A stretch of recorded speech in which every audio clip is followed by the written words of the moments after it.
Volta a Brasília, a votação do projeto da Lei Orçamentária Anual de 2026 ficou para amanhã. O adiamento se deu após um pedido do relator, o deputado Isnaldo Bulhões, do MDB, para realizar alguns últimos ajustes técnicos no texto.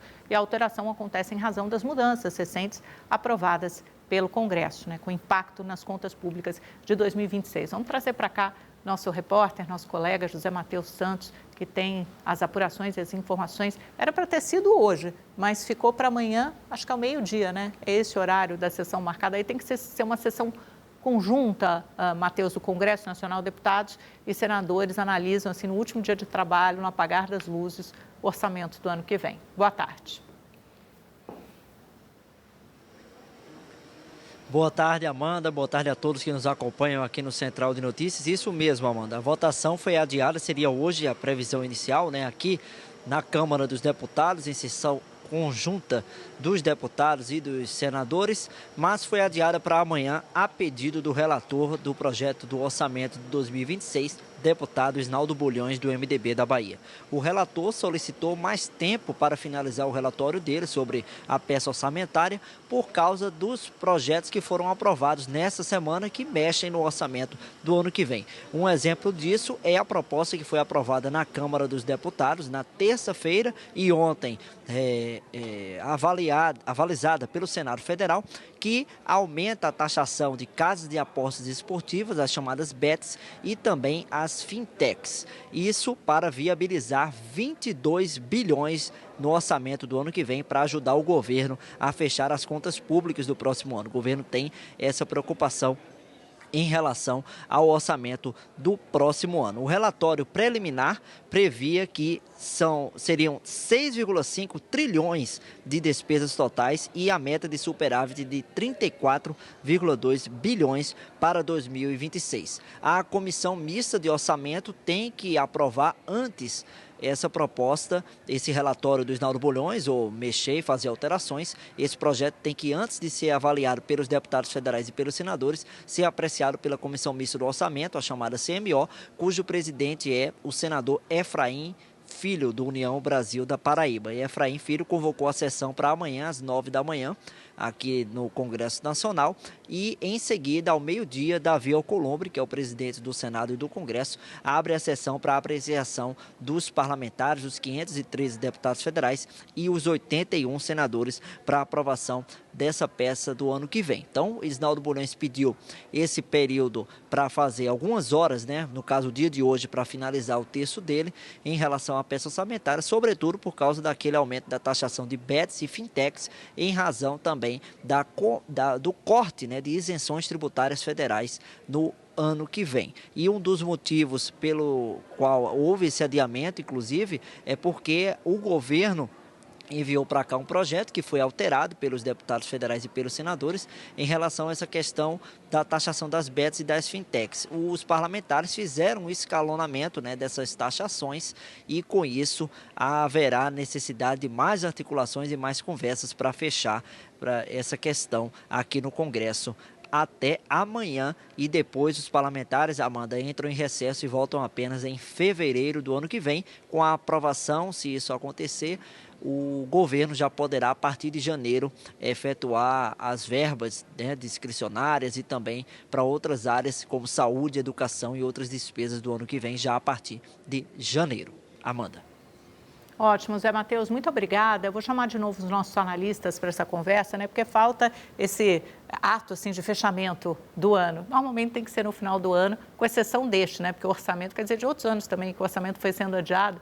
O de 2025 foi aprovado já em 2025, finalzinho de março, começo de abril, só que isso impõe perdas também para os parlamentares, porque as emendas parlamentares deixam de ser pagas. Não é interessante nem para o governo, que tem que gastar um percentual mínimo, chamado de duodécimo, nas suas despesas mensais, e nem para os parlamentares, que muitas vezes têm essas emendas bloqueadas até o orçamento ser aprovado. Eles chegaram a um grande acordão, fez parte lá do PL da dosimetria, não no sentido do mérito, mas sim no sentido do procedimento de aprovar o PL da dosimetria e deixar passar também essa redução de gastos tributários, esse corte linear de 10%, que vai dar 22 bilhões de reais a mais para os cofres públicos. Então, não é esperada nenhuma surpresa amanhã, na votação do orçamento. Queria jogar essa pergunta para vocês, tem alguma coisa a mais? Esse adiamento é algo normal, pedido pelo deputado Isnaldo Bulhões, era para ser hoje, ficou para amanhã, mas não deve ter nenhuma surpresa, algo que chame a atenção. Marcela, se você quiser comentar isso e também se quiser fazer algum comentário sobre a decisão do ministro Alexandre de Moraes acerca da entrevista do Bolsonaro, porque a gente ainda não te ouviu. Eu só queria fazer um comentário em relação ao ex-presidente Jair Bolsonaro, que me parece também que no momento em que o ministro acata esses pedidos, né, o recebimento de cartas, o presidente agora vai poder ter fisioterapia, tem ali uma rotina de visitas da ex-primeira-dama Michele Bolsonaro, vai poder dar entrevistas no dia 23, ou seja, isso consolida também a permanência dele ali no regime fechado. O que a família tenta é tirá-lo de lá. Há uma expectativa, inclusive, em relação a esse laudo da perícia que foi feita, né, em relação à saúde dele, sobre isso que os familiares e os advogados argumentam que ele precisa passar por uma cirurgia urgente. Então, também há essa expectativa, a gente espera, então, que o presidente passe por uma cirurgia, mas no momento em que o ministro acata esses pedidos, isso consolida, inclusive, que ele deve, então, realmente passar o Natal ali na Superintendência da Polícia Federal. A família tinha esse esforço justamente de tirá-lo de lá, né? Então, realmente, a domiciliar fica aí, deve ficar realmente para o ano que vem, se ela for ali autorizada em algum momento pelo ministro Alexandre de Moraes. Em relação ao orçamento, Amanda, é sempre assim, eles vão ali discutindo cada vírgula, cada centavo, ainda mais no ano eleitoral, a destinação desses recursos é, sim, muito importante. E aí, uma novidade que tem no orçamento é justamente em relação às emendas parlamentares para driblar qualquer tipo de contingenciamento do governo, qualquer tipo de manobra que congele essas emendas. Os parlamentares definiram um calendário obrigatório para o governo liberar essas verbas. Eles querem ali que até junho do ano que vem o governo pague 65% das emendas obrigatórias, as emendas impositivas. Isso significa o quê? Que cerca de 27 bilhões de reais devem ser pagos até junho do ano que vem. Hoje, as emendas aí, elas são obrigatórias, o governo tem de pagar, mas não há um calendário previsto. E isso gera muita insatisfação.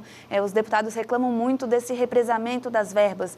Então, uma novidade que tem no orçamento desse ano é justamente esse calendário para o pagamento das emendas, e não à toa isso vem também no ano eleitoral. A gente sabe que essas emendas parlamentares são aquelas verbas a que os deputados e senadores têm direito para injetar nas suas bases eleitorais, para fazer obras, construir pontes, escolas, dar melhorias em saúde, educação.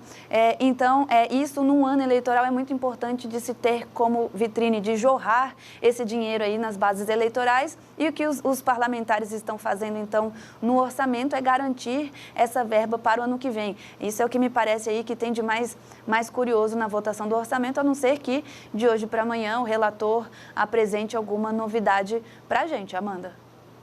Eu vou, antes de chamar o Yander, vamos botar mais um elemento aqui para a nossa conversa. A gente tem mais alguns, porque tem a Ariane ainda para falar, sabe, outra coisa, gente, que precisa resolver, ou não, né? A gente não sabe até o final do ano, as cassações dos parlamentares. Vocês lembram? A gente não esquece, não. Falta ainda Alexandre Ramagem, do PL do Rio de Janeiro, e Eduardo Bolsonaro, do PL de São Paulo.